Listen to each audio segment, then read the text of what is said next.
Hi welcome to the third I reports. இன்னைக்கு நாம ஹிந்தி படமான ஸ்ரீகாந்த் தான் பார்க்க போறோம். இந்த படம் மே 10 அன்னைக்கு ரிலீஸ் ஆகியிருக்கு. இந்த படத்தை டைரக்ட் பண்ணியிருக்கிறது துஷார் ஹிரானந்தினி. இந்த படத்துல ராஜ்குமார் ராவ் ஸ்ரீகாந்த் பொல்லாவா நடிச்சிருக்காரு. ஜோதிகா தேவிகாவா பண்ணியிருக்காங்க. ஆலியா வீரா ஸ்வாதியா பண்ணியிருக்காங்க. அண்ட் ஷரத் கேல்கர் ரவி மந்தாவா நடிச்சிருக்காரு. ஸோ வாங்க இந்த படம் எப்படி இருக்குன்னு பார்ப்போம். இப்போ கொஞ்சம் வருஷமா நம்ம நிறைய பயோபிக்ஸை பாலிவுட் படத்தில் பார்த்துட்டு வந்துட்ருக்கோம். அது அத்லெட்ஸ், ஆர்மி ஆஃபீஸர்ஸ், ஆக்டர்ஸ் இல்லைன்னா வேறு இன்ஃப்ளூயன்ஷியல் பர்சனாலிட்டிஸ்னு லிஸ்ட்டு போய்கிட்டே இருக்கும். அந்த வரிசையில் இந்த பயோபிக் மூவி யாருதுன்னா ஸ்ரீகாந்த் பொல்லான்ற ஒரு இண்டஸ்ட்ரியலிஸ்டோடது தான். இவருக்கு கண்ணு தெரியாது. இந்த படத்தில் என்ன சொல்கிறாங்கன்னா, இவரால் ட்ரீம் பண்ணி அச்சீவ் பண்ண முடிஞ்சா அப்போ நம்மாலேயும் முடியுன்றது தான். இவரோட கதை வந்து பார்த்தீங்கன்னா ஜூலை 13, 1992ல் ஆரம்பிக்குது. தாமோதர் பொல்லா அண்ட் வெங்கடம்மா பொல்லாக்கு ஆந்திராவில் இருக்கிற மச்சிலிப்பட்டினம்ல பிறக்கிறாரு. தாமோதருக்கு ரொம்ப சந்தோஷம். இவரோட ஃபேவரட் கிரிக்கெட்டரான கிருஷ்ணமாச்சாரி ஸ்ரீகாந்தோட பேரை தான் தன்னோட பையனுக்கு வைக்கிறாரு.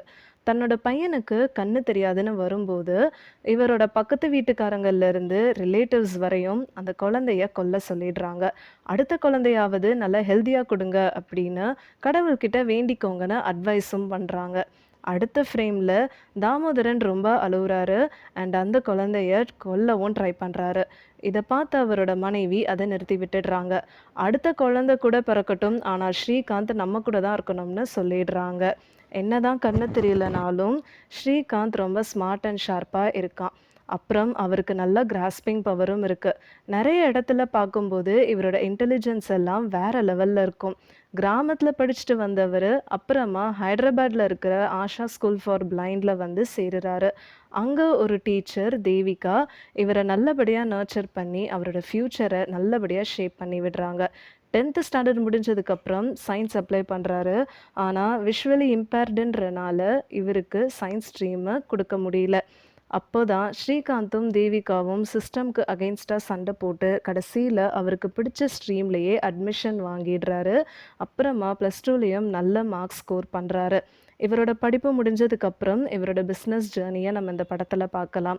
ஃபஸ்ட்டு இவருக்கு நிறைய செட்பேக்ஸ் இருக்குது. மக்கள் எல்லாரும் இவரோட டேலண்ட்டை கொஷின் பண்ணாங்க. அதுக்கப்புறமா இவருக்கு கண்ணு தெரியாதுன்றனால பரிதாபப்படுறாங்க. என்னதான் சுச்சுவேஷன்ஸ் வந்தாலும் இவரோட ஸ்பிரிட்டை மட்டும் யாராலையும் உடைக்க முடியல. இவரோட கோல்ஸ் என்னன்னு அவர் ரொம்பவே கிளியராக இருந்திருக்காரு.